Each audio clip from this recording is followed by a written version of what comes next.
So hello dear students.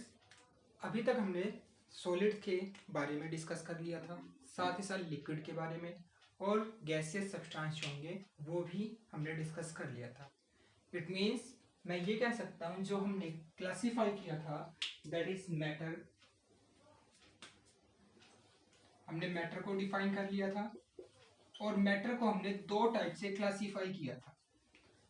First one is physical classification और second one था हमारे पास केमिकल क्लासिफिकेशन।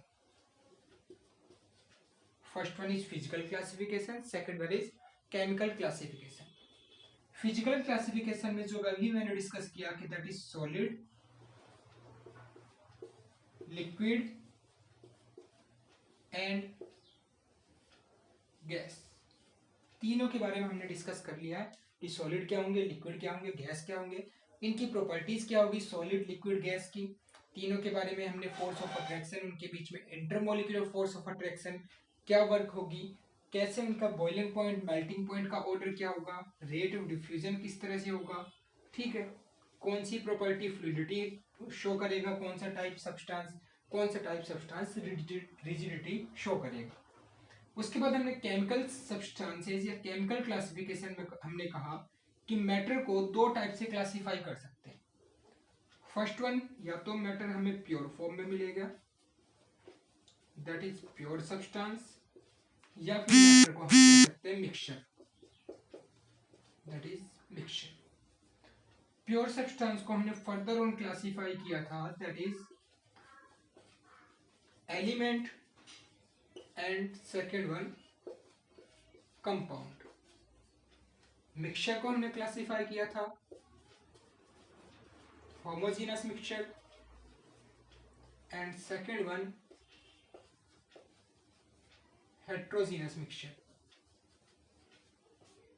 तो ये क्लासिफिकेशन अभी तक हम डिस्कस कर चुके हैं कि मैटर का जो ये क्लासिफिकेशन है ये किस तरह से हम कर रहे हैं। अब बात कर लेते हैं हम दैट इज, यहां से सेकंड चैप्टर स्टार्ट कर रहे हैं। फर्स्ट चैप्टर में हमने physical classification that is solid, liquid, gas की प्रॉपर्टीज के बारे में डिस्कस कर लिया। जो केमिकल क्लासिफिकेशन है मैटर का, यहां से हमारा सेकंड चैप्टर शुरू होगा that is matter around us pure. क्या हमारे आसपास का जो मैटर है वो हमें प्योर फॉर्म में मिल रहा है या फिर इम्प्योर है जिसको हम मिक्सचर कह रहे हैं। तो ये चीज आइए समझते हैं एक बार कि प्योर सब्सटेंस से मतलब क्या है। Generally we daily consume a number of things such as milk, ghee, sugar, etc. But all these things are pure substance or not? Like हम कंज्यूम कर रहे हैं, मिल्क हो गया, सुगर, सॉल्ट, ठीक है, ये टाइप के सब्सटेंस हो गए। या फिर मैं कहता हूँ कुछ एलिमेंट्स लाइक मैं कहता हूँ सोडियम, ठीक है, कार्बन, इस टाइप के एलिमेंट हो गए। तो अगर मैं क्लासिफाई करना चाहूँ प्योर सब्सटेंस क्या होंगे, सबसे पहले मैं केमिकल क्लासिफिकेशन में दो टाइप से था जिसमें से मेरे पास है फर्स्ट वन प्योर सब्सटेंस। कैसे डिफाइन करेंगे, क्या होते हैं प्योर सब्सटेंस। तो प्योर सब्सटेंस क्या होंगे, जैसे अगर मैं एग्जांपल लेता हूँ शुगर का। अब शुगर में यहाँ पर हमें चेक करना है कि ये प्योर सब्सटेंस है या नहीं। तो अगर मैं प्योर सब्सटेंस को पहले डिफाइन करना चाहूँ that is pure substance are those substances which are made up of only one kind of matter or particle। Only एक टाइप के मैटर या पार्टिकल से जो मिलके बना होगा उसको हम कह रहे हैं प्योर सब्सटेंस। अब जो हमारी डेली लाइफ में फॉर एग्जांपल मैं शुगर को कहता हूँ, ये कुछ शुगर के क्यूब्स हो गए, ठीक है, ये शुगर के कुछ क्यूब्स हो गए हमारे पास और इसको हमने एक कंटेनर में स्टोर कर रखा है। जब इसमें से शुगर का कंप्लीट कंटेनर में से शुगर को हमने माइक्रोस्कोप के अंदर देखा और माइक्रोस्कोप के अंदर जब हमने शुगर को देखा, इसके एक क्यूबिक पार्टिकल की बात कर ले चाहे तो, उसमें हमने देखा कि सभी पार्टिकल जो होंगे वो एक ही टाइप के थे, that is sugar contain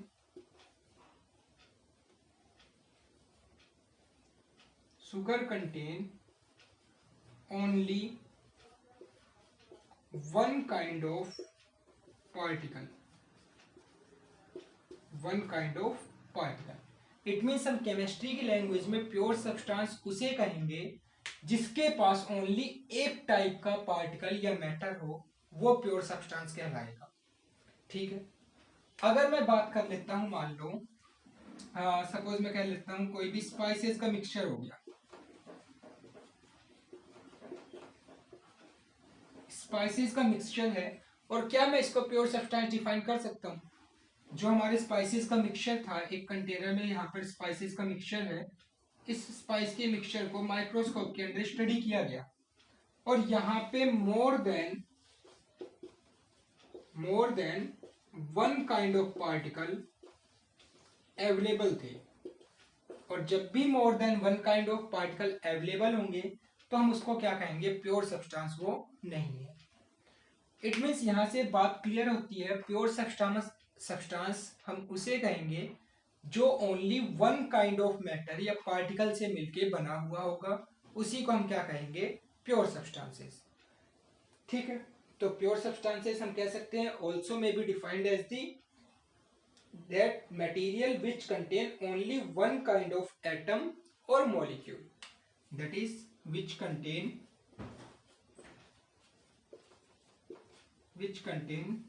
only one kind of atom or molecule, only एक टाइप का एटम या मॉलिक्यूल कंटेन करे, दैट इज प्योर सब्सटेंस। ठीक है, अब उसके बाद हमने प्योर सब्सटेंस को क्लासिफाई किया था दो टाइप में। प्योर सब्सटेंस को हमने क्लासिफाई किया है दो टाइप में। अब उन दो टाइप्स की बात कर लेते हैं। प्योर सब्सटेंस क्लियर है? क्या कह रहे हैं प्योर सब्सटेंस? कि those substance which are made up of only one kind of matter. Pure substance को हमने फर्दर ऑन क्लासिफाई किया किसमें? एलिमेंट एंड कंपाउंड में। इसमें एलिमेंट एंड कंपाउंड में। तो अब बात करते हैं क्या होंगे ये element and compound. That is element and compound. कैसे हम एलिमेंट या कंपाउंड को प्योर सब्सटेंस के अंदर कैटेगराइज कर सकते हैं? तो एलिमेंट को अगर मैं डिफाइन करना चाहूं, that is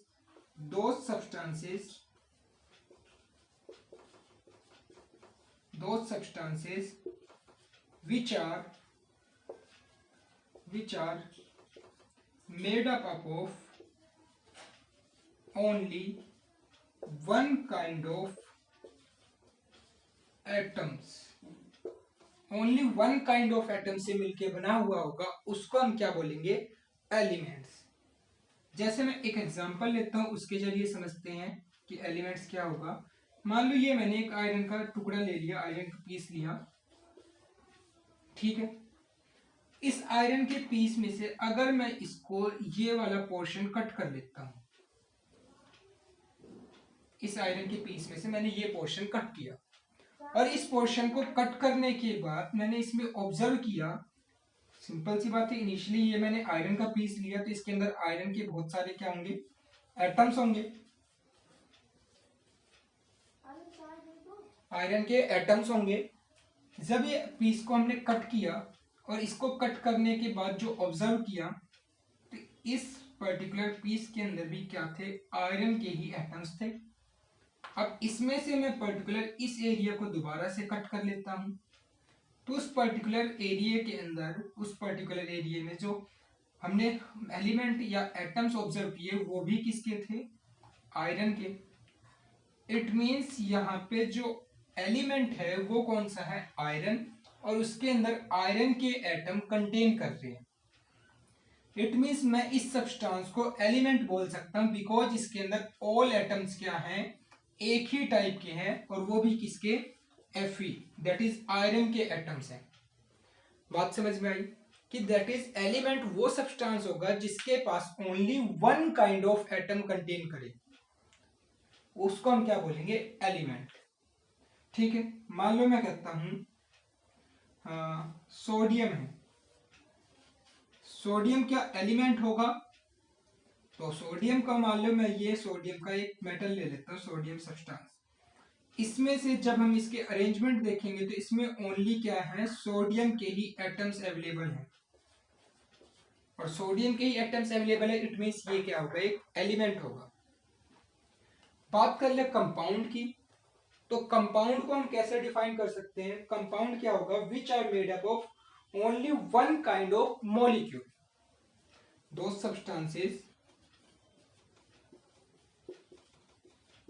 substances which are made up of only one kind of molecule, ये वन काइंड ऑफ एटम से मिलके बना हुआ था और ये वन काइंड ऑफ मॉलिक्यूल से मिलके बना होगा, और इसको हम क्या बोलेंगे, कंपाउंड। ठीक है, साथ ही साथ कंपाउंड क्या होंगे, that is which contain two or more atoms in a fixed ratio। जब भी कोई substance to or more atoms को कंटेन करे एक फिक्स्ड रेशियो में, तो उसको हम क्या, कंपाउंड कह रहे हैं। फॉर एग्जाम्पल मैं कहता हूं हाइड्रोजन जब ऑक्सीजन के साथ 2:1 में कंबाइन होगा तो हमारे पास क्या मिलेगा, H2O। अब ये H2O प्योर सब्सटेंस है या नहीं, अगर प्योर सब्सटेंस है तो क्या उसको हम एलिमेंट में कहेंगे या कंपाउंड में कहेंगे, इसको आइडेंटिफाई करते हैं। एक बार हमने एक बकेट ली, बकेट के अंदर यहाँ पे वाटर फिलअप किया, ठीक है, ये जो वाटर फिलअप था इसके अंदर क्या थे, H2O के मॉलिक्यूल्स, ये मॉलिक्यूल्स थे किसके, H2O के। ठीक है, अब इसमें से मान लो मैं एक पोर्शन, एक यहाँ पे ग्लास के अंदर ये वाटर लेता हूं, तो इसमें भी ये जो मॉलिक्यूल्स थे किसके थे, H2O के। मतलब मैं ये कह सकता हूं ये सब्सटेंस जो था पूरा वन काइंड ऑफ मॉलिक्यूल से मिलके बना हुआ है, ना कि only one kind of atom से। इट मीन्स H2O को हम यहाँ पे कंपाउंड कह सकते हैं, और ये H2O हमारा एक प्योर सब्सटेंस होगा। तो प्योर सब्सटेंसेस क्या होंगे, those substances which are made up of only one kind of molecule। ठीक है, या फिर मैं ये कह सकता हूं that is which contain two or more atoms in a fixed ratio, that is known as compound। अगर मैं कहता हूं H2SO4 कंपाउंड होगा या नहीं, तो H2SO4 के केस में मान लो हमने H2SO4 का एक सॉल्यूशन लिया और सॉल्यूशन के अंदर देखा कि ये सभी जो मॉलिक्यूल्स थे वो H2SO4 के थे, इनमें कोई भी एटम ऐसा नहीं था जिसमें हाइड्रोजन या सल्फर अलग अलग हो, सभी H2SO4 की मॉलिक्यूल की फॉर्म में थे। और जब only one kind of molecule से मिलके बना हुआ है तो इसको मैं क्या कह सकता हूं, दैट इज कंपाउंड है ये। ठीक है, ये क्या होगा, कंपाउंड। मान लो H2SO4 में मैंने वाटर को मिक्स कर दिया H2O, तो इसमें ये जो मॉलिक्यूल्स आ गए, अब किसके आ गए, वाटर के मॉलिक्यूल्स। अब मैं इस कंप्लीट मिक्सचर को H2O प्लस H2SO4, अगर ये कंप्लीटली इसके अंदर इमर्स हो जाता है और इसका यूनिफॉर्म कॉम्पोजिशन बना ले, अगर ये यूनिफॉर्म कॉम्पोजिशन बनाएगा तो मैं उस केस को क्या बोलूंगा, होमोजीनियस मिक्सचर। वो क्या हो जाएगा, दैट इज होमोजीनियस मिक्सचर। ठीक है, सो यहां से हम कह सकते हैं ये कंपाउंड क्यों नहीं कहलाया, क्योंकि यहाँ पे मॉलिक्यूल्स H2SO4 के भी थे और H2O के भी मॉलिक्यूल थे, तो दोनों सब्सटेंसेस के मॉलिक्यूल मिल गए तो मैं इसको कंपाउंड तो नहीं कह सकता, बिकॉज कंपाउंड कहता है those substances which are made up of only one kind of molecule. Clear है? सो यहां से हमने डिफाइन किया प्योर सब्सटेंसेस क्या होते हैं। प्योर सब्सटेंसेस की दो टाइप है, एलिमेंट और कंपाउंड। हमने एलिमेंट को क्लासिफाई किया, हमने कंपाउंड को क्लासिफाई किया। इसमें एक टर्म आई हमारे पास, एटम्स एंड मॉलिक्यूल्स, जो कि ऑलरेडी इंट्रोड्यूस हो चुके हैं हम एटम एंड मॉलिक्यूल से, फिर भी एक बार मैं रिवाइज करा देता हूं कि एटम्स या मॉलिक्यूल्स क्या होंगे, कैसे हम डिफाइन कर सकते हैं एटम्स या मॉलिक्यूल्स को।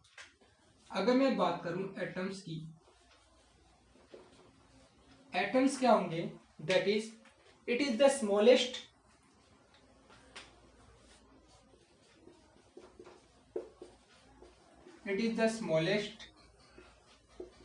part of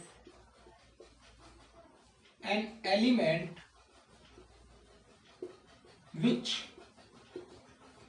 may or may not exist freely। वो फ्रीली एग्जिस्ट कर भी सकता है और नहीं भी कर सकता। मान लो मैं कहता हूं atom of sodium, atom of sodium, ये हम किस तरह से लिखेंगे, इस तरह से। बट वहीं पे अगर मैं लिखूं एटम ऑफ ऑक्सीजन, ये तो हमारा एग्जिस्ट ही नहीं करता। ऑक्सीजन हमेशा O2 की फॉर्म में मिलेगा, मतलब एक एटम ऑक्सीजन का दूसरे एटम के साथ कंबाइन होगा, और जब भी दो एटम कंबाइन हो जाएंगे तो वो एटम तो कहलाएगा नहीं, क्या हो जाएगा, मॉलिक्यूल। इट मींस अगर मैं मॉलिक्यूल को डिफाइन करना चाहूं तो मॉलिक्यूल के केस में मैं कह सकता हूं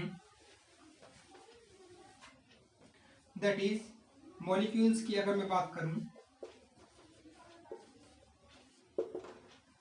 smallest part of element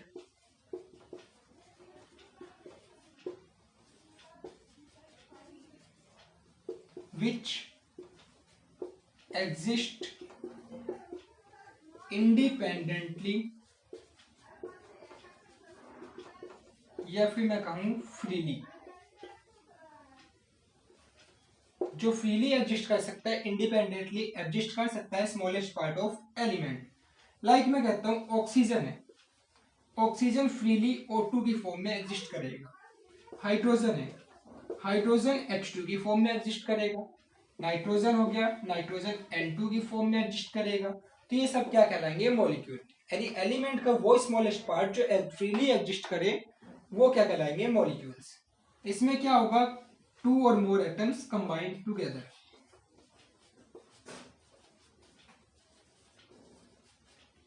to or more atoms combine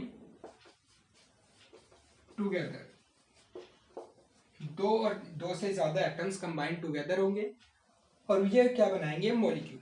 जैसे मैं फास्फोरस की बात करता हूं, फास्फोरस में फास्फोरस के 4 एटम्स कंबाइन होंगे और क्या बनाएंगे, P4।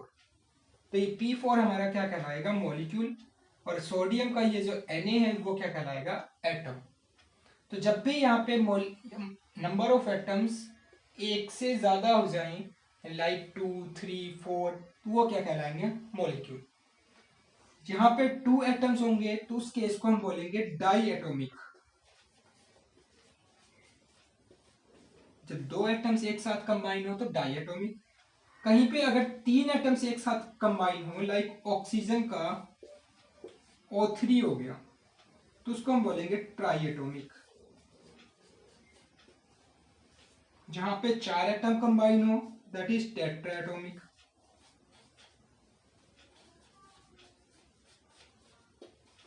तो इस तरह से हम यहाँ पे डिफाइन कर सकते हैं। सो आज के लेक्चर में हमने सीखा कि प्योर सब्सटेंस क्या होते हैं, कैसे हम डिफाइन करेंगे। प्योर सब्सटेंस को हमने दो टाइप से क्लासिफाई किया, एलिमेंट्स एंड कंपाउंड्स। एलिमेंट्स की डेफिनेशन को डिफाइन किया, साथ ही साथ कंपाउंड को हमने डिफाइन किया। उसके साथ साथ एटम एलिमेंट एंड कंपाउंड में हमारे पास दो terms I, atom and molecule. तो उन दोनों को भी हमने दोबारा से डिफाइन किया। क्लियर है? सो अब इसके बाद हम क्लासिफाई करेंगे एलिमेंट्स को further on, like metal, non metal and metalloids में। सो नेक्स्ट वीडियो लेक्चर हमारा बेस्ड होगा किस पे, metal, non metal and metalloids पे बेस्ड। तब तक के लिए यहाँ तक कवर अप करना टॉपिक। अगर कोई डाउट होता है please ask. Okay, thank you.